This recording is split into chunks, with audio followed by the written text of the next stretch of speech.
ಶ್ರೀಗುರುಭ್ಯೋ ನಮಃ ಪರಮಗುರುಭ್ಯೋ ನಮಃ.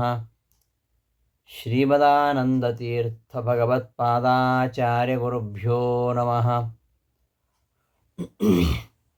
ಶ್ರೀನಿವಾಸಂ ಜಗನ್ನಾಥಂ ಪದ್ಮಾವತ್ಯಾ ವಿರಾಜಿತಂ ಬ್ರಹ್ಮಾದಿರ್ವಿನುತಂ ವಂದೇ ಕುಲದೇವಂ ರಮಾಪತಿಂ. ಶ್ರೀಮಧ್ವಂ ಪವಮಾನಾಂಶಂ ಮುಕ್ತಿಮಾರ್ಗಪ್ರವರ್ತಕಂ ನಮಾಮ್ಯಾದಿಗುರುಂ ಭಕ್ತ್ಯಾ ವೈಷ್ಣವಾಚಾರ್ಯಮುತ್ತಮಂ. ಟೀಕಾಕೃದ್ವಿಭುಧೇಂದ್ರಾರ್ಯಾನ್ ಮಧ್ವತಂತ್ರಪ್ರವರ್ತಕಾನ್ ಶ್ರೀಪಾದರಾಜವ್ಯಾಸಾರ್ಯವಿಭುದೇಶಾನ್ ಅಹಂ ಭಜೆ. ಶ್ರೀಮನ್ಮಧ್ವಮತಸ್ಥಾನ್ ಸ್ಥಾನವಿದ್ಯಾಸಾಮ್ರಾಜ್ಯಭಾಸಕಂ ರಾಘವೇಂದ್ರಗುರುಂ ವಂದೇ ಸರ್ವಶಾಸ್ತ್ರವಿಶಾರದಂ. ಕರ್ನಾಟಕಾಂಧ್ರದ್ರವಿಡಭೂಪಾಲೈಃ ಮಾನಿತೋಧಿಕಂ ಮಾಯಿಮತ್ತೇಹ ಪಂಚಾಸ್ಯಂ ಸುಮತೀಂದ್ರಂ ಶ್ರಯೇ ಸದಾ.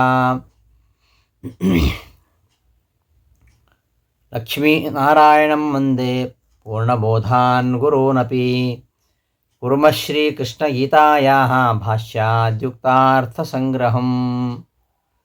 ಶ್ರೀಗುರುಭ್ಯೋ ನಮಃ. ಗೀತಾವಿವೃತ್ತಿ ಪಾಠಕ್ಕೆ ಸುಸ್ವಾಗತ. ಭಗವದ್ಗೀತೆಯ 17ನೇ ಅಧ್ಯಾಯದಲ್ಲಿ 17ನೇ ಶ್ಲೋಕ.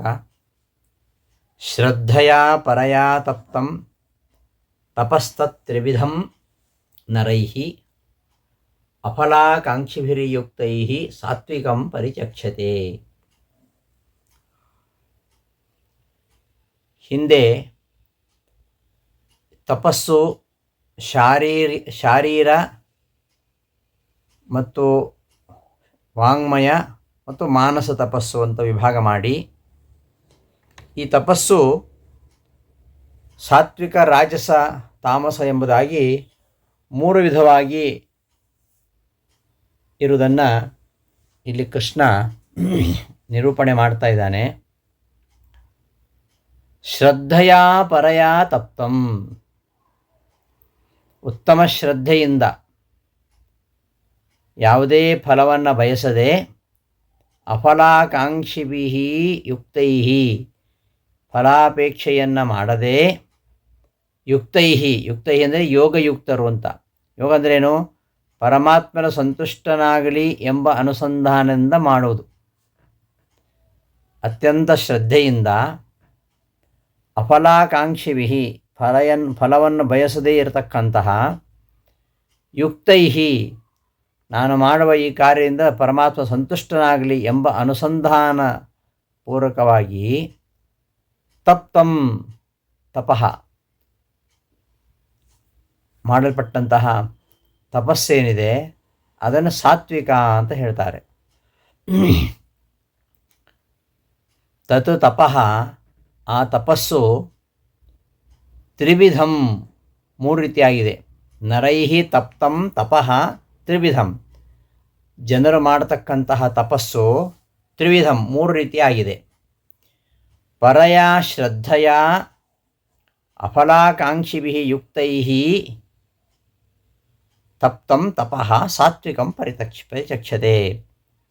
ಯಾರು ಫಲಾಪೇಕ್ಷೆಯನ್ನು ಮಾಡದೆ ಉತ್ತಮ ಶ್ರದ್ಧೆಯಿಂದ ಪರಮಾತ್ಮ ಸಂತುಷ್ಟನಾಗಲಿ ಎಂಬುದಾಗಿ ಮಾಡ್ತಾರೋ ಅಂತಹ ತಪಸ್ಸನ್ನು ಸಾತ್ವಿಕವಾದ ತಪಸ್ಸು ಅಂತ ಹೇಳ್ತಾರೆ ಅಂತ ಕೃಷ್ಣ ಹೇಳ್ತಾ ಇದ್ದಾನೆ.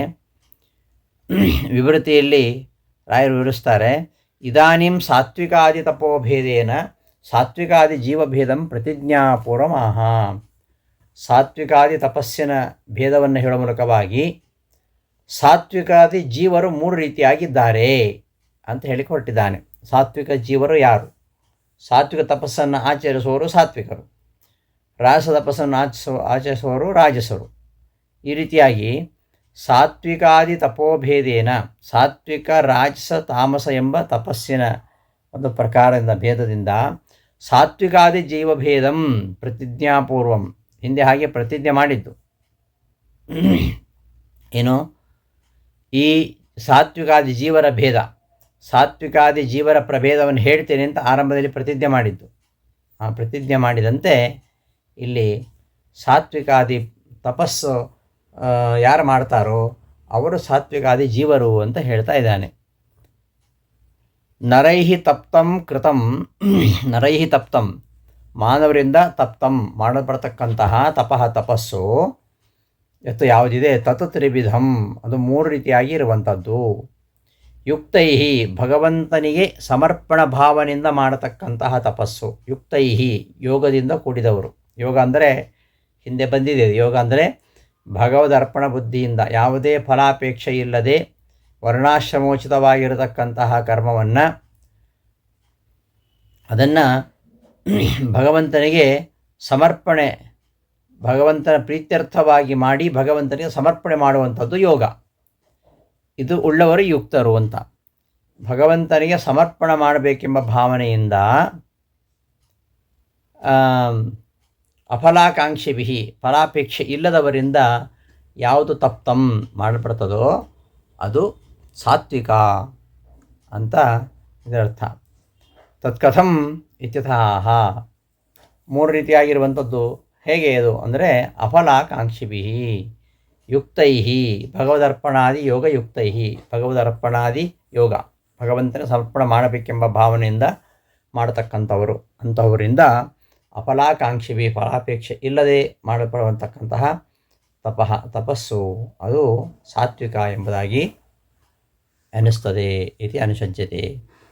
ಇನ್ನು ರಾಜಸವಾಗಿರತಕ್ಕಂತಹ ತಪಸ್ಸು ಯಾವುದು ಅಂದರೆ ಸತ್ಕಾರಮಾನ ಪೂಜಾರ್ಥಂ ತಪೋದಂಭೇನ ಚೈವಯತ್ ಕ್ರಿಯತೆ ತದಿಹ ಪ್ರೋಕ್ತಂ ರಾಜಸಂ ಚಲಂ ಅಧ್ರುವಂ.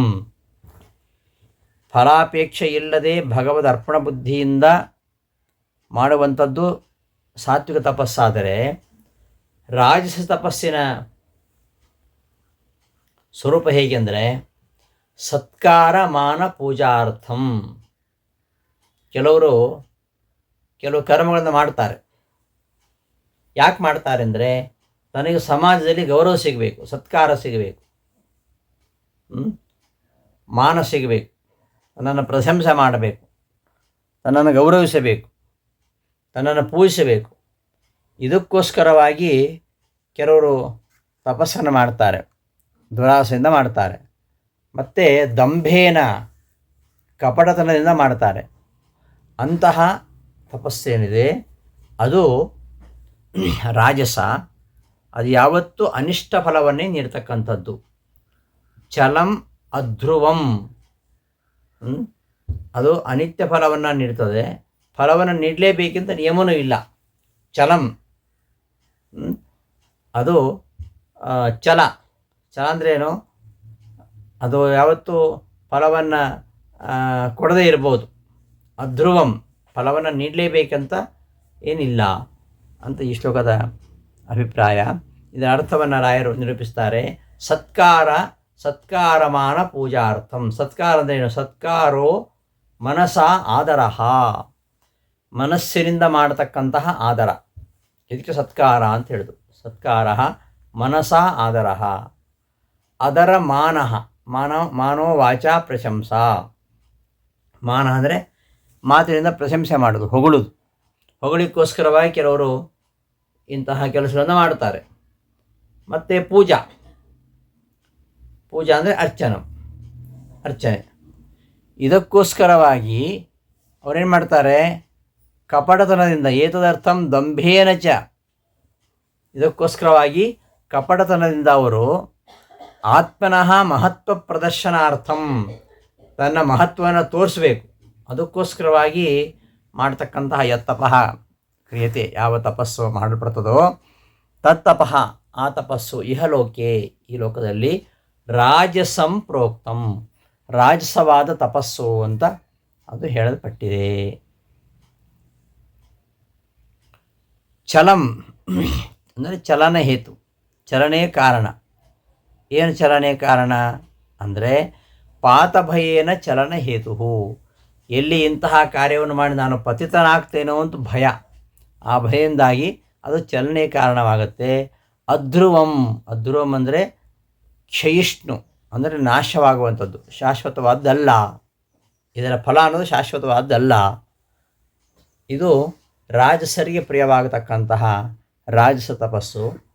ಇನ್ನು ತಾಮಸ ತಪಸ್ಸು ಅಂದರೆ ಮೂಢಗ್ರಾಹೇಣ ಆತ್ಮನಃ ಯತ್ಪೀಡೆಯ ಕ್ರಿಯತೆ ತಪಃ ಪರಸ್ಯ ಉತ್ಸಾದನಾರ್ಥಂ ವಾ ತತ್ತಾಮಸಮುದಾಹೃತಂ.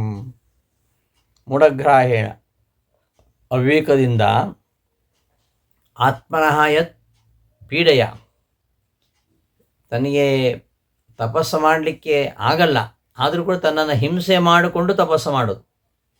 ಯಾಕೆ ಅಂದರೆ ಪರಸ್ಯ ಉತ್ಸಾದನಾರ್ಥಂ, ಇನ್ನೊಬ್ಬರಿಗೆ ತೊಂದರೆ ಕೊಡಬೇಕು.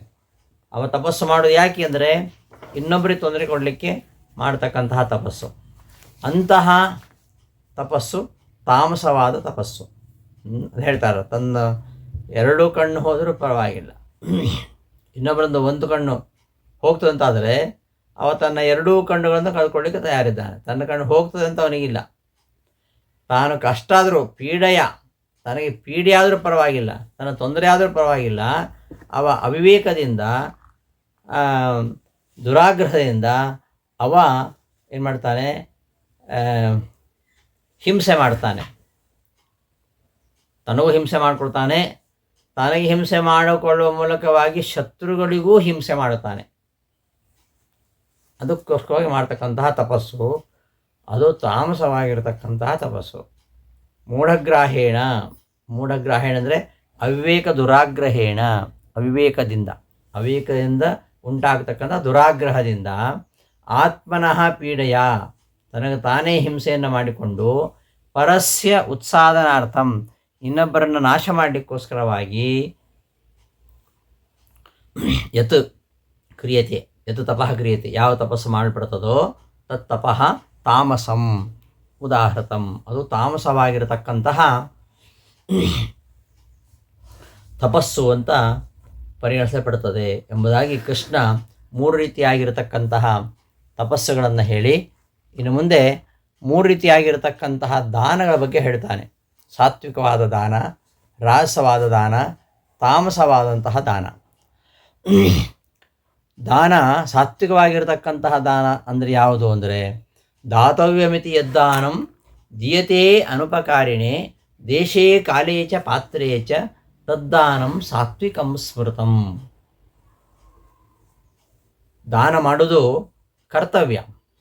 ಕರ್ತವ್ಯವೆಂಬ ಭಾವನೆಯಿಂದ ಯಾವುದೇ ಉಪಕಾರವನ್ನು ಅಪೇಕ್ಷಿಸದೆ, ಅನುಪಕಾರಿಣೆ, ಅವನಿಂದ ತನಗೇನೂ ಉಪಕಾರ ಇಲ್ಲ ಅಂಥವನಿಗೆ ದಾನ ಮಾಡ್ತಾನೆ. ಯಾಕೆ ಮಾಡ್ತಾನೆ? ದಾನ ಮಾಡುವಂಥ ತನ್ನ ಕರ್ತವ್ಯ ಅಂತ ಭಾವಿಸಿ ದೇಶೇ ಕಾಲೇ ಚ ಪಾತ್ರೇ ಚ, ದೇಶ ಅಂದರೆ ಪುಣ್ಯ ದೇಶದಲ್ಲಿ, ಕಾಲೇ ಪುಣ್ಯಕಾಲದಲ್ಲಿ ಸತ್ಪಾತ್ರನಿಗೆ ಮಾಡತಕ್ಕಂತಹ ದಾನ, ಇದು ಸಾತ್ವಿಕವಾಗಿರ್ತಕ್ಕಂತಹ ದಾನ ಎಂಬುದಾಗಿ ಸ್ಮೃತಿಗಳಲ್ಲಿ ಹೇಳಿದೆ. ಈ ದಾನ ಅನ್ನೋದು ಒಂದು ಅದ್ಭುತವಾಗಿರತಕ್ಕಂತಹ ಕೊಡುಗೆ. ಪರಮಾತ್ಮ ಮನುಷ್ಯರಿಗೆ ನೀಡತಕ್ಕಂತಹ ಒಂದು ಅದ್ಭುತವಾಗಿರತಕ್ಕಂತಹ ಕೊಡುಗೆ, ಶ್ರೇಷ್ಠವಾಗಿರತಕ್ಕಂತಹ ಕೊಡುಗೆ ಈ ದಾನ. ಒಮ್ಮೆ ದೇವತೆಗಳಿಗೆ, ಅಸುರರಿಗೆ, ಮಾನವರಿಗೆ ಸೃಷ್ಟಿಕರ್ತ ದ ಎಂಬ ಅಕ್ಷರವನ್ನು ಉಪದೇಶ ಮಾಡಿದ್ದಂತೆ. ದ ಅಂತ ಈ ಅಹಂಕಾರಕ್ಕೆ ವಶರಾಗಿರತಕ್ಕಂತಹ ದೇವತೆಗಳು ಏನು ಅಂದ್ಕೊಂಡ್ರು? ಇದರಿಂದ ಸಿಗ್ತಕ್ಕಂತಹ ಸಂದೇಶ ಆತ್ಮನಿಗ್ರಹ ಅಂತ ತಿಳ್ಕೊಂಡ್ರು. ಆತ್ಮನಿಗ್ರಹ ಅಂತ ಅವರು ಭಾವಿಸಿದರು. ಇನ್ನು ಅಸುರರು, ಹಿಂಸಾವೃತ್ತಿಯ ಅಸುರರು, ಅವರು ದಯೆಯ ಪಾಠವನ್ನು ಪಡೆದರು. ಇನ್ನು ಲೋಭವೃತ್ತಿಯ ಮನುಷ್ಯರು ಈ ದ ಎಂಬುದರಿಂದ ದಾನದ ಸ್ಫೂರ್ತಿಯನ್ನು ಪಡೆದರು ಅಂತ ಉಪನಿಷತ್ನಲ್ಲಿ ಕಥೆ ಬರುತ್ತೆ. ಮಾನವರು ತಮ್ಮಲ್ಲಿ ಇದ್ದದ್ದನ್ನು ಭಗವಂತನ ಸೇವಾವೃತ್ತಿಯಿಂದ ಸಮಾಜಕ್ಕೆ ನೀಡತಕ್ಕಂತಹ ಒಂದು ಕ್ರಿಯೆ ಈ ದಾನ. ಇಂತಹ ದಾನವನ್ನು ಪ್ರತಿಯೊಬ್ಬರು ಮಾಡಬೇಕು. ತಮ್ಮಲ್ಲಿ ಏನಿದೆ, ಏನೇ ಇರಲಿ, ತಮ್ಮಲ್ಲಿದ್ದುದನ್ನು ಉದಾರತೆಯಿಂದ ಅದನ್ನು ದಾನ ಮಾಡಿ ಅವ ಕೃತಾರ್ಥನಾಗಬೇಕು. ಈ ದಾನದಲ್ಲಿಯೂ ಕೂಡ ರಾಜಸ, ತಾಮಸ ಈ ಭಾವನೆಗೆ ಅವಕಾಶ ಇದೆ. ದಾನ ಕೊಡುವಾಗ ರಾಜಸ ಭಾವನೆಯಿಂದ, ತಾಮಸ ಭಾವನೆಯಿಂದ ದಾನ ಮಾಡುವ ಅವಕಾಶ ಇದೆ. ಮತ್ತು ಪ್ರತ್ಯುಪಕಾರದ ಅಪೇಕ್ಷೆಯಿಂದ ದಾನ ಮಾಡತಕ್ಕಂತಹ ಪ್ರವೃತ್ತಿ ಇದೆ. ಇನ್ನು ಕುಹಕ ದೃಷ್ಟಿಯಿಂದ ಮಾಡತಕ್ಕಂತಹ ದಾನ ಉಂಟು. ಆ ಯಾವ ದಾನಗಳು ಕೂಡ ಪವಿತ್ರವಾಗಿರತಕ್ಕಂತಹ ದಾನ ಅಲ್ಲ. ಕೆಲವೊಮ್ಮೆ ಕುಹಕ ದೃಷ್ಟಿಯಿಂದ ಮಾಡೋದಿರ್ಬೋದು, ಅಥವಾ ನಾನು ಅವನಿಗೆ ದಾನ ಮಾಡಿದರೆ ಅವನು ನನಗೇನು ಕೊಡ್ತಾನೆ ಎಂಬ ಪ್ರತ್ಯುಪಕಾರ ಅಪೇಕ್ಷೆ ಇರ್ಬೋದು. ಕೆಲವೊಮ್ಮೆ ದಾಕ್ಷಿಣ್ಯಕ್ಕೆ ಒಳಗಾಗಿ, ಎಲ್ಲರೂ ಕೊಡ್ತಾರೆ ನಾನು ಕೊಡಬೇಕು ಅಂತ ದಾಕ್ಷಿಣ್ಯಕ್ಕೆ ಒಳಗಾಗಿ ತುಂಬ ಕಷ್ಟದಿಂದ ದಾನ ಮಾಡುವಂಥದ್ದು ಇರ್ಬೋದು. ಈ ಕೆಲವರು ತಮ್ಮ ಒಂದು ಅಧಿಕಾರ, ತಮ್ಮ ಹಂಗುಗಳನ್ನು ಸ್ಥಾಪಿಸಲಿಕ್ಕೋಸ್ಕರವಾಗಿ ದಾನ ಮಾಡೋದು ಉಂಟು. ಉದಾಹರಣೆಗೆ ಪ್ರಪಂಚದಲ್ಲಿ ನಾವು ನೋಡ್ತೇವೆ, ಪ್ರಬಲವಾಗಿರತಕ್ಕಂತಹ ರಾಷ್ಟ್ರಗಳು, ಹಿಂದುಳಿದ ರಾಷ್ಟ್ರಗಳಿಗೆ ಈ ದಾನ ಮಾಡ್ತಾರೆ. ಯಾಕೆಂದರೆ ದುರುದ್ದೇಶ, ಅಂದರೆ ಅಂತಾರಾಷ್ಟ್ರೀಯ ಮಟ್ಟದಲ್ಲಿ ತಾನು ಸಾಕಷ್ಟು ಪ್ರಸಿದ್ಧಿ ಪಡಿಬೇಕು ಅಂತ. ಇವತ್ತು ಚೈನಾ, ಅಮೇರಿಕಾದಂತಹ ರಾಷ್ಟ್ರಗಳು ಸಣ್ಣ ಸಣ್ಣ ರಾಷ್ಟ್ರಗಳಿಗೆ ದಾನ ಮಾಡ್ತವೆ. ಯಾಕೆ ಅಂದರೆ ಅಂತಾರಾಷ್ಟ್ರೀಯ ಮಟ್ಟದಲ್ಲಿ ತಾನು ಸಾಕಷ್ಟು ಪ್ರಸಿದ್ಧಿ ಪಡಿಬೇಕು ಅಂತ. ಮತ್ತು ಆಯಾ ದೇಶಗಳ ಮೇಲೆ ತನ್ನ ಅಧಿಕಾರ ಬಲವನ್ನು ಸ್ಥಾಪಿಸಬೇಕು. ಅವರು ಇವರ ಹಂಗಿನಲ್ಲಿ ಇರಬೇಕು. ಹೀಗೆ ತಮ್ಮ ಅಧಿಕಾರ, ತಮ್ಮ ಹಂಗುಗಳನ್ನು ಸ್ಥಾಪಿಸಬೇಕೆಂಬ ಕುತಂತ್ರದಿಂದ ಕೆಲವು ಪ್ರಬಲ ರಾಷ್ಟ್ರಗಳು ಹಿಂದುಳಿದ ರಾಷ್ಟ್ರಗಳಿಗೆ ಏನೋ ದುರುದ್ದೇಶಪೂರ್ಣವಾಗಿರತಕ್ಕಂತಹ ದಾನ ಮಾಡೋದು ಉಂಟು. ಈ ದಾನ ವೈಖರಿ ಅಂತಾರಾಷ್ಟ್ರೀಯ ರಂಗದಲ್ಲಿ ಸಾಕಷ್ಟು ಪ್ರಸಿದ್ಧಿಯನ್ನು ಪಡೆದನ್ನು ನಾವು ಇವತ್ತು ನೋಡ್ತೇವೆ. ಅಧಿಕಾರದ ಬಲವನ್ನು ಉಪಯೋಗಿಸಿ ಶ್ರೀಮಂತರಿಂದ ದಾನವನ್ನು ಪಡೆಯುವುದಂತೂ ಇವತ್ತು ಸರ್ವೇ ಸಾಮಾನ್ಯವಾಗಿರುವಂಥದ್ದು. ಹೀಗೆ ನಾನಾ ರೀತಿಯ ದಾನದ ಆಭಾಸಗಳು ನಮಗೆ ಜಗತ್ತಿನಲ್ಲಿ ನೋಡಲಿಕ್ಕೆ ಸಿಗ್ತವೆ. ಎಲ್ಲೆಲ್ಲಿಯೂ ಇಂತಹ ದಾನದ ಒಂದು ಅಸಾತ್ವಿಕವಾಗಿರತಕ್ಕಂತಹ ದೃಶ್ಯಗಳೇ ಕಂಡುಬರ್ತಾ ಇವೆ. ಈ ಮಾನವೀಯ ಅನುಕಂಪದಿಂದ ಪ್ರೇರಿತವಾಗಿರತಕ್ಕಂತಹ, ಸ್ವಾರ್ಥ ನಿರಪೇಕ್ಷವಾಗಿರತಕ್ಕಂತಹ, ಪುಣ್ಯತಮವಾಗಿರತಕ್ಕಂತಹ ದಾನಕ್ಕೆ ಸಾತ್ವಿಕವಾದ ದಾನ ಅಂತ ಹೇಳ್ತಾರೆ. ಇಂತಹ ದಾನ ಇದು ಅಪೂರ್ವವೇ ಆಗಿದೆ. ಇಂತಹ ದಾನವನ್ನು ಮಾಡ್ತಕ್ಕಂಥವರು ತುಂಬ ವಿರಳ. ಪ್ರತಿಯೊಂದು ದಾನದ ಹಿನ್ನೆಲೆಯಲ್ಲಿಯೂ ಏನಾದರೊಂದು ಕುಹಕ, ಒಂದು ಕುತಂತ್ರ ಅದು ಇದ್ದೇ ಇರ್ತದೆ. ಈ ದಾನದ ಪವಿತ್ರತೆಯ ಬಗ್ಗೆ ಶಿಬಿರಾಜನ ಕಥೆ ಒಂದು ಬರುತ್ತದೆ, ಶಿಬಿಚಕ್ರವರ್ತಿಯ ಕಥೆ ಮಹಾಭಾರತದಲ್ಲಿ. ಒಮ್ಮೆ ನಾರದರು ಈ ಕ್ಷತ್ರಿಯರಾಗಿರತಕ್ಕಂತಹ ಶಿಬಿ, ವಸುಮಂತ, ಪ್ರತರ್ಧನ, ಅಷ್ಟಕ ಈ ನಾಲ್ವರೊಡನೆ ಧರ್ಮಚರ್ಚೆ ನಡೆಸ್ತಾ ಇದ್ದರಂತೆ. ಧರ್ಮಚರ್ಚೆ ಮಾಡ್ತಾ ಇದ್ದಾರೆ 4 ಜನ ಮತ್ತು ನಾರದರು, ಶಿಬಿಚಕ್ರವರ್ತಿ, ವಸುಮಂತ, ಪ್ರತರ್ಧನ, ಅಷ್ಟಕ, ಒಟ್ಟು 5 ಜನ ಧರ್ಮಚರ್ಚೆ ನಡೆಸ್ತಾ ಇದ್ದಾರೆ. ಒಂದು ಪ್ರಶ್ನೆ ಉದ್ಭವಿಸಿದಂತೆ, ಈ 5 ಜನರು ಸ್ವರ್ಗವನ್ನು ಏರುವ ಸಂದರ್ಭದಲ್ಲಿ ಎಲ್ಲರೂ ಸ್ವರ್ಗಕ್ಕೆ ಹೋಗ್ತಾರೆ. ಅವರು ಮಾಡಿದ ಪುಣ್ಯ ಕಾರ್ಯಗಳಿಂದ ಎಲ್ಲರೂ ಸ್ವರ್ಗಕ್ಕೆ ಹೋಗ್ತಾರೆ. ಸ್ವರ್ಗದಲ್ಲಿ ಇದ್ದು ಮೊದಲು ಯಾರು ಕೆಳಗಿಳಿತಾರೆ?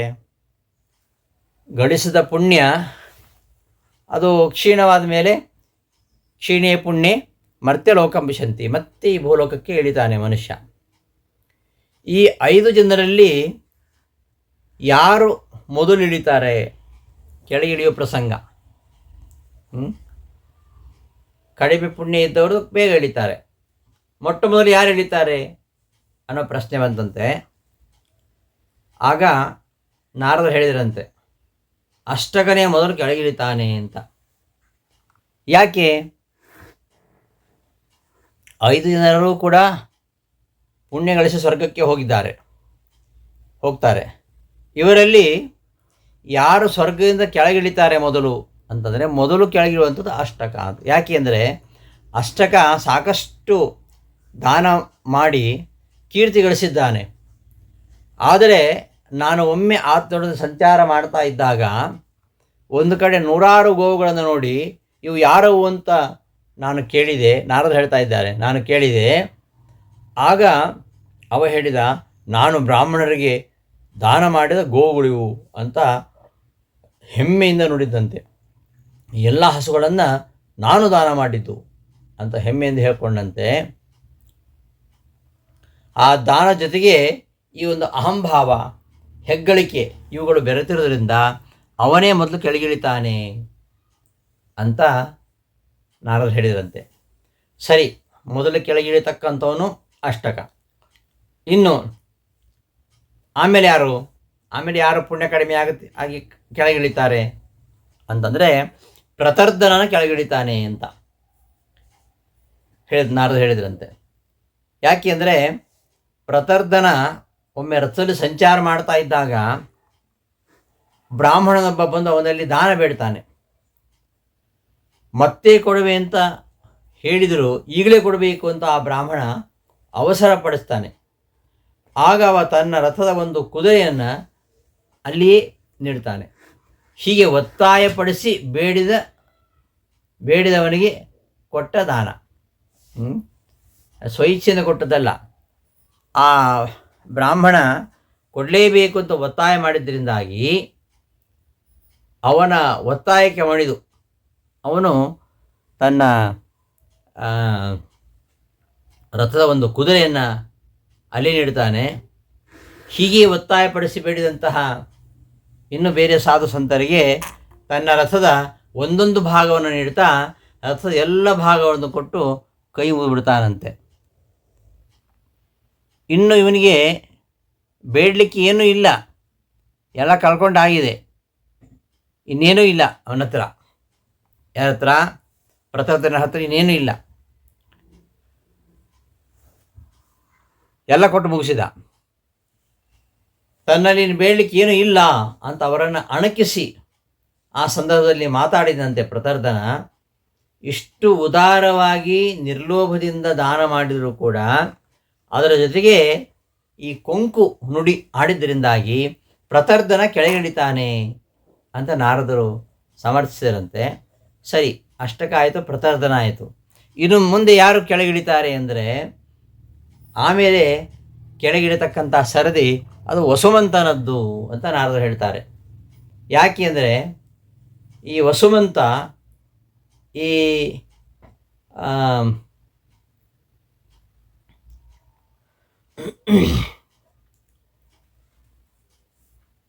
ಒಂದು ಸುಂದರವಾಗಿರತಕ್ಕಂತಹ ಪುಷ್ಪರಥ, ಆ ಪುಷ್ಪರಥದ ಸ್ವಸ್ತಿವಾಚನ ಸಂದರ್ಭದಲ್ಲಿ ಆ ರಥವನ್ನು ಪ್ರಶಂಸೆ ಮಾಡಿದಂತಹ ವಸುಮಂತ ಅದನ್ನು ದಾನ ಮಾಡ್ತಾನೆ. ಸ್ವಸ್ತಿವಾಚನ ಸಂದರ್ಭದಲ್ಲಿ ಆ ರಥವನ್ನು ಪ್ರಶಂಸೆ ಮಾಡ್ತಾನೊಬ್ಬ ಬ್ರಾಹ್ಮಣ. ಅವನಿಗೆ ಆ ರಥವನ್ನೇ ಉದಾರವಾಗಿ ಕೊಟ್ಬಿಡ್ತಾನೆ ವಸುಮಂತ. ಅಷ್ಟು ಇಷ್ಟವಾಯಿತು, ಹಾಗೆ ತಗೋ, ಈ ರಥವನ್ನು ನೀನೇ ತೆಗೆದು ಅಂತ ಕೊಟ್ಬಿಟ್ಟ. ಇನ್ನೊಂದು ಸಂದರ್ಭದಲ್ಲಿ ರಥವನ್ನು ಪ್ರಶಂಸೆ ಮಾಡಿದಾಗ ಆ ವ್ಯಕ್ತಿಯೇ ಪುನಃ ರಥವನ್ನು ದಾನ ಮಾಡಿದ. ಮೊದಲು ಆ ರಥವನ್ನು ಸ್ವಸ್ತಿವಾಚ ಸಂದರ್ಭದಲ್ಲಿ ಆ ರಥವನ್ನು ಪ್ರಶಂಸೆ ಮಾಡಿದ್ದಕ್ಕೋಸ್ಕರ ಆ ಬ್ರಾಹ್ಮಣನಿಗೆ ಆ ರಥವನ್ನೇ ಉದಾರವಾಗಿ ದಾನ ಮಾಡಿದ. ಇನ್ನೊಂದು ಸಂದರ್ಭದಲ್ಲಿಯೂ ಕೂಡ ಆ ರಥವನ್ನು ಪ್ರಶಂಸಿಸಿದ ಆ ವ್ಯಕ್ತಿಗೆ ಪುನಃ ರಥವನ್ನು ದಾನ ಮಾಡಿದ. ಮತ್ತೆ 3ನೇ ಪ್ರಸಂಗದಲ್ಲಿಯೂ ಕೂಡ ಆ ವ್ಯಕ್ತಿ ಇಂತಹ ಸಂದರ್ಭದಲ್ಲಿಯೇ ಮತ್ತೆ ರಥದ ಪ್ರಶಂಸೆ ಮಾಡಿದಾಗ ಆಗ ರಾಜ ಆ ವಸುಮಂತ ಆತನ್ನು ಸ್ವಲ್ಪ ಮೂದಲಿಸಿ ವಿನೋದವಾಗಿ ಮಾತಾಡ್ತಾನೆ. ಇವನು ಹೊಗಳ್ತಾ ಇರೋದೇ ಅದನ್ನು ಕೇಳಲಿಕ್ಕೆ ಅಂತ. ಆ ದಾನ ಜೊತೆಗೆ ಆ ಒಂದು ಅಪಸ್ವರ, ಇವ ಯಾವಾಗಲೂ ಯಾಕೆ ತನ್ನ ಹೊಗಳ್ತಾನೆ ಅಂದರೆ ಅದನ್ನು ತನಗೆ ಕೊಡಲಿ ಅಂತ, ಈ ಥರ ಒಂದು ಅಪಸ್ವರ ತೆಗೆದು ಅವನು ದಾನ ಮಾಡ್ತಾನೆ. ಆದ್ದರಿಂದ ಆ ಅಪಸ್ವರದಿಂದಾಗಿ ವಸುಮಂತ ಕೆಳಗಿಳಿತಾನೆ ಅಂತ ಆಯಿತು. ಅಷ್ಟಕ, ಪ್ರತರ್ಧನ, ವಸುಮಂತ 3 ಕೆಳಗಿಳಿತಾರೆ ಅಂತ ಆಯಿತು. ಇನ್ನು ಉಳಿದವರು ಇಬ್ಬರು ಯಾರು? ಒಬ್ಬ ಶಿಬಿ ಮತ್ತು ನಾರದರು. ಈ ಇಬ್ಬರಲ್ಲಿ ಮೊದಲು ಯಾರು ಕೆಳಗಿಳಿತಾರೆ? ಶಿಬಿ ಚಕ್ರವರ್ತಿ ಹಾಗೂ ನಾರದರು. ಇವರಿಬ್ಬರ ಮಧ್ಯದಲ್ಲಿ ಯಾರು ಮೊದಲು ಕೆಳಗಿಳಿಯುವರು ಅಂದಾಗ ನಾರದರು ಹೇಳ್ತಾರಂತೆ, ನಾನೇ ಕೆಳಗಿಳಿತೀನಿ ಅಂತ. ಶಿಬಿರಾಜ ಅವನು ಕೆಳಗಿಳಿಯಿಲ್ಲ, ಮುಂದಕ್ಕೆ ಸಾಗ್ತಾ ಇರ್ತಾನೆ, ಅವನು ಮೇಲಿನ ಲೋಕಗಳಿಗೆ ಹೋಗ್ತಾ ಇರ್ತಾನೆ ಅಂತ ನಾರದರು ಹೇಳ್ತಾರಂತೆ. ಶಿಬಿರಾಜ ಅಷ್ಟು ಶುದ್ಧ ಮನೋಭಾವದಿಂದ ಅವ ದಾನ ಮಾಡಿದವ. ಅವನ ಒಂದು ತ್ಯಾಗದ ಮುಂದೆ ಎಲ್ಲರ ತ್ಯಾಗವೂ ಕೂಡ ಒಂದು ಅಲ್ಪ ಅಂತಲೇ ಹೇಳ್ಬೋದು. ಒಂದು ಶರಣಾಗತವಾಗಿರತಕ್ಕಂತಹ ಪಾರಿವಾಳವನ್ನು ಉಳಿಸಲಿಕ್ಕೋಸ್ಕರವಾಗಿ ತನ್ನ ಸಮಗ್ರ ಜೀವನವನ್ನೇ ಸಮರ್ಪಿಸ್ತಾನೆ ಆ ಶಿಬಿ ಚಕ್ರವರ್ತಿ. ಅಲ್ಲಿ ಆಸಕ್ತಿಯಾಗಲಿ ಮಮತೆಯ ಲೇಷವಾಗಲಿ ಯಾವುದೂ ಇಲ್ಲ. ಕೇವಲ ವಿನಯ ತ್ಯಾಗಗಳ ಪ್ರತಿಮೂರ್ತಿಯಾಗಿ ನಿರಪೇಕ್ಷ ಬುದ್ಧಿಯಿಂದ ಆ ದಾನಶೀಲನಾಗಿರತಕ್ಕಂತಹ ಶಿಬಿರಾಜ ದಾನ ಮಾಡ್ತಾನೆ. ಅಂತಹ ಶಿಬಿರಾಜನ ಮುಂದೆ ನಾನೇ ಸೋಲನ್ನು ಒಪ್ಕೊಳ್ಬೇಕಾಗತ್ತೆ. ಅಂತಹ ಒಂದು ನಿರ್ಮಲವಾಗಿರತಕ್ಕಂತಹ ನಿಷ್ಕಳಂಕವಾಗಿರತಕ್ಕಂತಹ ಅವನ ಆ ಒಂದು ಚರ್ಯೆ, ಅವನ ಕೃತಿಯಲ್ಲಿ ಎಲ್ಲಿಯೂ ಕೂಡ ನಮಗೆ ಕಳಂಕ ಅನ್ನೋದು ಕಾಣಿಸುವಂಥದ್ದೇ ಅಲ್ಲ.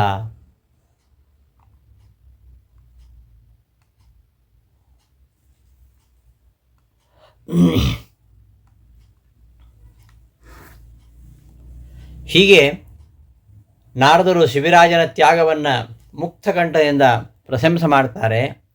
ಜಗತ್ತಿನಲ್ಲಿ ದಾನ ಮಾಡ್ತಕ್ಕಂಥವರು ಬಹಳ ಸಂಖ್ಯೆಯಲ್ಲಿ ಇದ್ದಿರಬಹುದು. ಆದರೆ ಆ ಔದಾರ್ಯದ ಹಿನ್ನೆಲೆಯಲ್ಲಿ, ಅವರು ಮಾಡತಕ್ಕಂತಹ ಔದಾರ್ಯದ ದಾನದ ಹಿನ್ನೆಲೆಯಲ್ಲಿ ಏನೋ ಒಂದು ಹೆಮ್ಮೆ, ಪರಿಹಾಸ, ಕುಹಕ ಇವು ಯಾವೂ ಇಲ್ಲದ ಒಂದು ನಮ್ರತೆ, ಒಂದು ಪವಿತ್ರ ಭಾವ ಅದು ಕಾಣುವಂಥದ್ದು ಬಹಳ ವಿರಳವಾಗಿದೆ. ಈ ರೀತಿಯ ದಾನವನ್ನು ಯಾರು ಮಾಡ್ತಾರೆ? ಅಂತಹ ದಾನಕ್ಕೆ ಕೃಷ್ಣ ಇಲ್ಲಿ ಸಾತ್ವಿಕ ದಾನ ಅಂತ ಹೇಳ್ತಿದ್ದಾನೆ.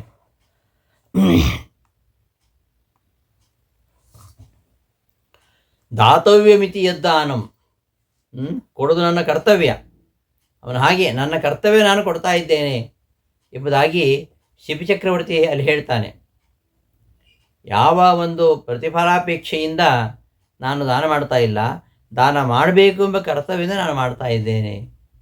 ಅವನ ಒಂದು ದಾನಪರತೆಯನ್ನು ಪರೀಕ್ಷೆ ಮಾಡಲಿಕ್ಕೋಸ್ಕರವಾಗಿ ಇಂದ್ರ ಮತ್ತು ಯಮ ಬಂದಿರ್ತಾರೆ. ಆ ಒಂದು ಪ್ರಸಂಗದಲ್ಲಿ ಆ ಶಿಬಿ ಚಕ್ರವರ್ತಿ ಆ ಪಾರಿವಾಳದ ರಕ್ಷಣೆಗೋಸ್ಕರವಾಗಿ ತನ್ನ ಸರ್ವಸ್ವವನ್ನೇ ತ್ಯಾಗ ಮಾಡುವ ಮೂಲಕವಾಗಿ ತನ್ನ ಸರ್ವಸ್ವವನ್ನು ದಾನ ಮಾಡ್ತಾನೆ. ಯಾಕೆ ಮಾಡ್ತಾನೆ ಅಂದರೆ ಕೀರ್ತಿಗೋಸ್ಕರ ಅಲ್ಲ. ಕರ್ಣನು ಕೂಡ ತನ್ನ ಕವಚ ಕುಂಡಲ ದಾನ ಮಾಡಿದ, ಆದರೆ ತನ್ನ ಹೆಸರು ಸೂರ್ಯಚಂದ್ರ ಇರೋ ತನಕ ಇರಬೇಕು ಎಂಬ ಒಂದು ಅಪೇಕ್ಷೆಯಿಂದ ಅವ ಮಾಡಿರುವಂಥದ್ದು. ಕರ್ತವ್ಯ ದೃಷ್ಟಿಯಿಂದ ಮಾಡಿದ್ದಲ್ಲ, ತನಗೆ ಹೆಸರು ಬರಬೇಕು ಅಂತ. ಆದರೆ ದಾತವ್ಯ ಮಿತಿ ಯದ್ದಾನಂ ದೀಯತೆ ಅನುಪಕಾರಿಣೆ, ದಾನ ಮಾಡುವುದು ಕರ್ತವ್ಯ ಎಂಬ ಭಾವನೆಯಿಂದ ಅನುಪಕಾರಿಣೆ, ಉಪಕಾರವನ್ನು ಅಪೇಕ್ಷಿಸದೇ ಇರತಕ್ಕಂತಹ ವ್ಯಕ್ತಿಗೆ ಕೊಡ್ತಕ್ಕಂತಹ ದಾನ. ಯಾವಾಗ ದೇಶಕಾಲ ಪಾತ್ರಗಳನ್ನು ಅರಿತು ದಾನ ಮಾಡಬೇಕು.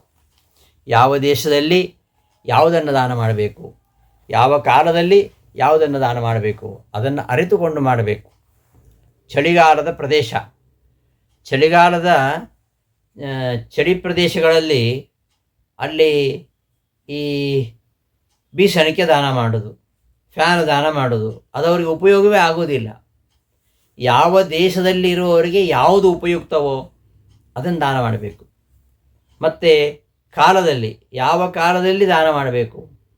ಒಳ್ಳೆ ಬೇಸಿಗೆ ಕಾಲ ಬಿಸಿಲಿಗೆ ಬೆಂಡಾಗಿ ಮನೆಗೆ ಬಂದಿರ್ತಾನೆ ಅತಿಥಿ, ಅವನಿಗೆ ಬಿಸಿ ಬಿಸಿಯಾಗಿರ್ತಕ್ಕಂತಹ ಪಾನೀಯವನ್ನು ಕೊಡೋದಲ್ಲ, ಅವನಿಗೆ ತಂಪಾಗಿರ್ತಕ್ಕಂತಹ ಪಾನೀಯವನ್ನು ಕೊಡಬೇಕು.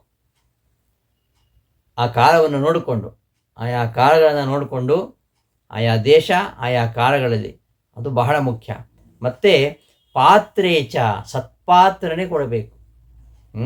ದಾನಂ ಧ್ರುವಂ ಪರತಿ ಪಾತ್ರ ಗುಣಾನುಕೂಲ್ಯಾತ್ ಎಂಬುದಾಗಿ ಮದುವೆಯಲ್ಲಿ ನಾಡಪಂಡಿತಾಚಾರ್ಯ ಹೇಳ್ತಾರೆ. ಸತ್ಪಾತ್ರನಿಗೆ ಮಾಡತಕ್ಕಂತಹ ದಾನ ಎಂತಹ ದಾನ? ನಾನು ದಾನ ಮಾಡಬೇಕೆಂಬ ಕರ್ತವ್ಯ ಭಾವನೆಯಿಂದ ಮಾಡುವಂಥದ್ದು, ಉಪಕಾರವನ್ನು ಅಪೇಕ್ಷಿಸದೆ ದೇಶ ಕಾಲ ಪಾತ್ರಗಳನ್ನು ಅರಿತು ಮಾಡತಕ್ಕಂತಹ ದಾನ ಏನಿದೆ ಅದು ಸಾತ್ವಿಕವಾಗಿರತಕ್ಕಂತಹ ದಾನ ಅಂತ ಕೃಷ್ಣ ಇಲ್ಲಿ ಹೇಳ್ತಾ ಇದ್ದಾನೆ. ಪ್ರಾಗ್ ಪ್ರತಿಜ್ಞಾತ ಸಾತ್ವಿಕಾದಿ ಭೇದ ದಾನ ಭೇದ ಮಹಾ. ಹಿಂದೆ ಪ್ರತಿಜ್ಞೆ ಮಾಡಿದಂತೆ ಸಾತ್ವಿಕಾದಿ ಪ್ರಭೇದ ಅದು ದಾನಭೇದ ನಿಮಿತ್ತವಾಗಿಯೂ ಕೂಡ ಜೀವರಲ್ಲಿ ಆ ತರಹ ಒಂದು ಸಾತ್ವಿಕ ಜೀವರು, ರಾಜಸ ಜೀವರು, ತಾಮಸ ಜೀವರು ಎಂಬುದಾಗಿ ಭೇದ ಇದೆ ಎಂಬುದನ್ನು ಇಲ್ಲಿ ಹೇಳಿಕೊಟ್ಟಿದ್ದಾನೆ ಕೃಷ್ಣ ಎಂಬುದಾಗಿ ಅವತರಣಿಕೆಯನ್ನು ರಾಯರು ಕೊಡ್ತಾರೆ. ಪ್ರಾಕ್ ಹಿಂದೆ ಪ್ರತಿಜ್ಞಾತವಾದ ಸಾತ್ವಿಕಾದಿ ಭೇದೇನ ಸಾತ್ವಿಕಾದಿ ಪ್ರಭೇದದಿಂದ ದಾನಭೇದ ಸಾತ್ವಿಕಾದಿ ಭೇದೇನ ಹಿಂದೆ ಪ್ರತಿಜ್ಞೆ ಮಾಡತಕ್ಕಂತಹ ಸಾತ್ವಿಕಾದಿ ಪ್ರಭೇದವು ದಾನಭೇದದಿಂದಾಗಿ ಆ ಸಾತ್ವಿಕಾದಿ ಭೇದ ಎಂಬುದಾಗಿ ಈ ತರಹ 3 ರೀತಿಯ ದಾನಗಳಿದ್ದು ಯಾರ್ಯಾರು ಯಾವ ದಾನ ಮಾಡ್ತಾರೋ ಸಾತ್ವಿಕ ದಾನ ಮಾಡ್ತಕ್ಕಂಥವರು ಸಾತ್ವಿಕ ಜೀವರು, ರಾಜಸವಾಗಿರ್ತಕ್ಕಂಥ ದಾನ ಮಾಡ್ತಕ್ಕಂಥವರು ರಾಜಸ ಜೀವರು ಎಂಬುದಾಗಿ ಈ ಸಾತ್ವಿಕಾದಿ ಭೇದೇನ ದಾನಭೇದ ಮಹಾ ಹಿಂದೆ ಪ್ರತಿಜ್ಞೆ ಮಾಡಿದಂತೆ ಈ ದಾನಭೇದದಿಂದ ಸಾತ್ವಿಕ ಭೇದ ಮಹಾ ದಾನಭೇದ ನಿಮಿತ್ತವಾಗಿ ಸಾತ್ವಿಕ ಭೇದ ಹೇಗಿದೆ ಎಂಬುದನ್ನು ತೋರಿಸ್ತಾ ಇದ್ದಾನೆ ಕೃಷ್ಣ ಈ ಶ್ಲೋಕದಲ್ಲಿ. ದಾತವ್ಯಂ ಇತ್ಯಾದಿ ತ್ರಿಭಿಹಿ. ದಾತವ್ಯಂ ಇತಿ ಆಸ್ತಿಕ್ಯ ಬುದ್ಧಿಯ ದಾನಂ. ದಾನ ಮಾಡು ತನ್ನ ಕರ್ತವ್ಯ ಎಂಬ ಆಸ್ತಿಕ ಬುದ್ಧಿಯಿಂದ ದಾನ ಮಾಡಬೇಕು. ದಾನಂ ಅಂದರೆ ಕರ್ಮಣಿಟ್ಟು ಅಂದರೆ ಕೊಡಲ್ಪಡುವಂಥದ್ದು ಅಂತ ಅರ್ಥ, ದಾನ ಮಾಡುವುದು ಅಂತ ಅರ್ಥ. ದಾತವ್ಯಂ ವಸ್ತು ಅಂತ ಅರ್ಥ.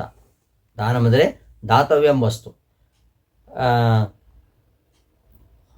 ಪುಣ್ಯ ದೇಶೆ ಪುಣ್ಯಕಾಲೇ ಅನುಪಕಾರಿಣೆ ಉಪಕಾರಮನಪೇಕ್ಷ ಸತ್ಪಾತ್ರೇ ಚ ಪಾತ್ರಾಯ ದೀಯತೆ ಇತಿ ತದ್ದಾನಂ ಸಾತ್ವಿಕಂ.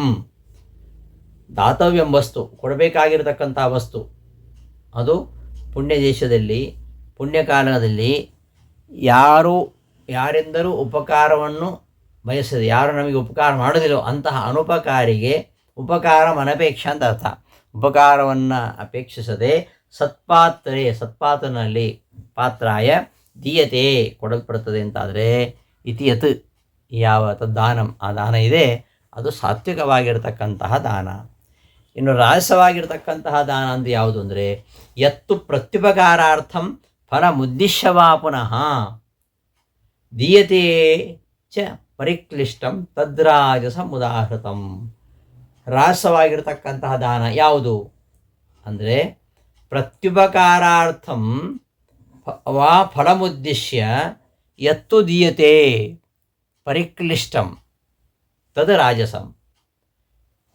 ಈ ದಾನ ಪಡೆಯುವ ಅವನಿಂದ ನಮಗೇನು ಉಪಕಾರ ಇದೆ ಅದನ್ನು ತಿಳ್ಕೊಂಡು ಆ ಪ್ರತ್ಯುಪಕಾರವನ್ನು ಬಯಸಿ ಪ್ರತ್ಯುಪಕಾರಾರ್ಥಂ ಪ್ರತ್ಯುಪಕಾರಕ್ಕೋಸ್ಕರವಾಗಿ ಯಾವುದೋ ಒಂದು ಫಲಮುದ್ದಿಶ್ಯ ಯಾವುದೊಂದು ಅನಿತ್ಯವಾಗಿರತಕ್ಕಂಥ ಫಲವನ್ನು ಅಪೇಕ್ಷಿಸಿ ಯತ್ ದೀಯತೆ ಯಾವುದು ಕೊಡಲ್ಪಡ್ತದೋ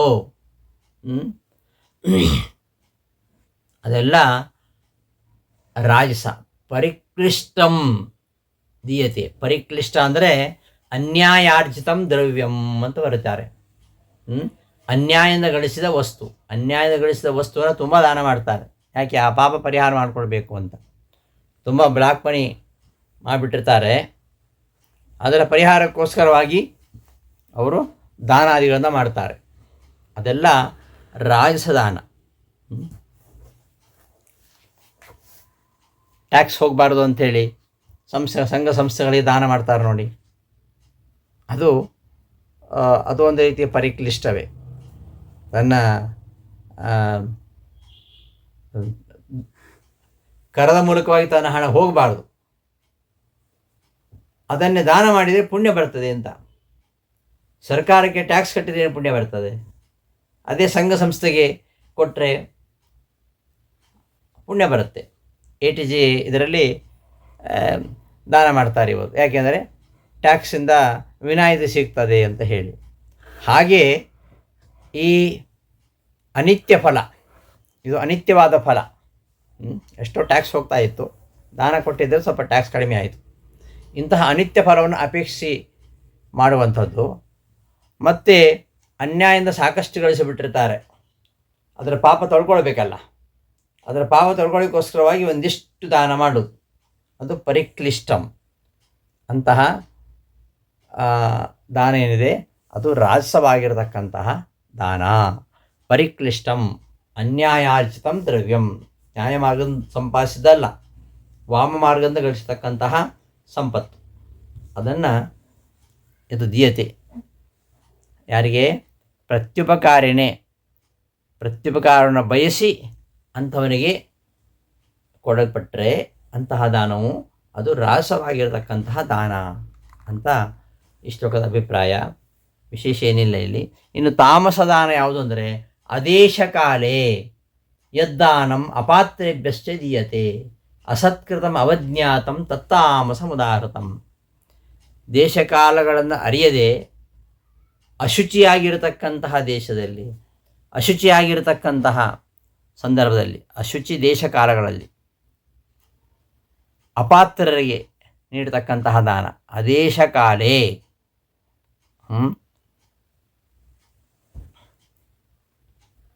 ಅದೇಶಕಾಲೇ ಇಲ್ಲಿ ಬಹು ದ್ಯೋಚನೆ ಬರಬೇಕಿತ್ತು, ದ್ವಂದ್ವ ಸಮಾಸ ಮಾಡಿದ್ರಿಂದ ಏಕವದ್ಭಾವ ಬಂದಿದೆ. ಅಂದರೆ ಅಶುಚಿ ದೇಶಕಾಲಗಳಲ್ಲಿ ಅಂತ ಅರ್ಥ. ಅಶುಚಿಯಾಗಿರತಕ್ಕಂತಹ ದೇಶಕಾಲಗಳಲ್ಲಿ ಕೊಟ್ಟಿರ್ತಕ್ಕಂತಹ ದಾನ. ದೇಶಕಾಲಗಳು ಎರಡೂ ಕೂಡ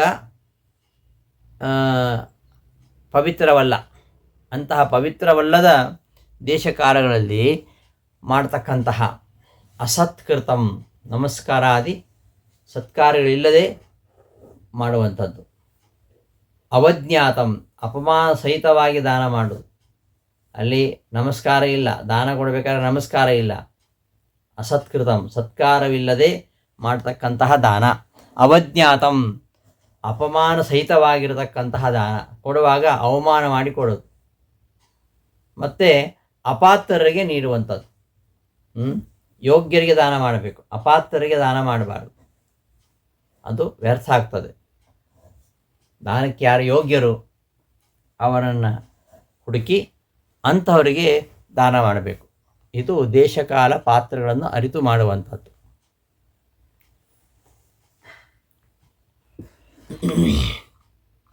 ಅದೇಶಕಾಲೇ ಇತಿ ದ್ವಂದ್ವೈಕೋದ್ಭಾವ. ದೇಶಕಾಲ ಎರಡು ಇರುವುದರಿಂದ ಎರಡಿದ್ರು ಕೂಡ ಯೋಚನೆ ಇಲ್ಲ, ಯಾಕಂದರೆ ದ್ವಂದ್ವ ಸಮಾಸವಾಗಿ ಏಕೋದ್ಭಾವ ಬಂದಿದೆ ಅಂತ. ಆಮೇಲೆ ಅಶುಚಿ ದೇಶಕಾಲಯೋಹೋ ಅಂದರೆ ಅಶುಚಿಯಾಗಿರ್ತಕ್ಕಂಥ ಪವಿತ್ರವಲ್ಲ ದೇಶಕಾಲಗಳಲ್ಲಿ ಅಸತ್ಕೃತಂ, ಸತ್ಕಾರವಿಲ್ಲದೆ, ನಮಸ್ಕಾರಾದಿ ಸತ್ಕಾರಗಳಿಲ್ಲದೆ, ಅವಜ್ಞಾತಂ, ಅಪಮಾನ ಸಹಿತವಾಗಿ ಯತ್ ದೀಯತೆ. ಅವಜ್ಞಾಕರಣಯುಕ್ತಂ ಯಥಾ ತಥಾ. ಅವಜ್ಞಾಕರಣಯುಕ್ತಂ ಅಂದರೆ ಅಪಮಾನ ಸಹಿತವಾಗಿರತಕ್ಕಂತಹ ದಾನ. ಅಂಥದ್ದನ್ನು ಅಪಾತ್ರೇಭ್ಯ, ಪಾತ್ರರಲ್ಲದವರಿಗೆ ಯದ್ದೀಯತೆ, ಯಾವ ದಾನವು ಕೊಡಲ್ಪಡ್ತದೋ ತತ್ತಾಮಸಂ ಉದಾಹೃತಂ, ಅದು ತಾಮಸವಾಗಿರತಕ್ಕಂತಹ ದಾನ. ಓಂ ತತ್ಸ ಇತಿ ನಿರ್ದೇಶಃ ಬ್ರಹ್ಮಣಸ್ತ್ರಿವಿಧ ಸ್ಮೃತಃ ಬ್ರಾಹ್ಮಣಾಸ್ತೇನ ವೇದಾಶ್ಚ ಯಜ್ಞಾಶ್ಚ ವಿಹಿತಾಪುರ. ಹೀಗೆ ಕೃಷ್ಣ ಮೂರು ರೀತಿಯಾಗಿರತಕ್ಕಂತಹ ದಾನಗಳ ವಿಚಾರವನ್ನು ಹೇಳಿ ಈ ಮುಂದೆ ಈ ಬ್ರಹ್ಮವಾದಿಗಳೇನಿದ್ದಾರೆ ಅವರ ಯಜ್ಞ, ಅವರು ಮಾಡತಕ್ಕಂತಹ ದಾನ, ಅವರ ತಪಸ್ಸು ಅದು ಹೇಗಿರ್ತದೆ ಎಂಬುದನ್ನು ಮುಂದಿನ ಶ್ಲೋಕದಲ್ಲಿ ಆ ವಿಚಾರವನ್ನು ನಿರೂಪಿಸ್ತಾನೆ. ಅದನ್ನು ಮುಂದಿನ ಪಾಠದಲ್ಲಿ ನೋಡೋಣ ಅಂತ ಹೇಳ್ತಾ ಈ ದಿನದ ಪಾಠವನ್ನು ಸಮಾಪ್ತಿಗೊಳಿಸ್ತೇನೆ. ಶ್ರೀಕೃಷ್ಣಾರ್ಪಣಮಸ್ತು. ಧನ್ಯವಾದಗಳು. ನಾಳೆ ಅಷ್ಟಮಿ.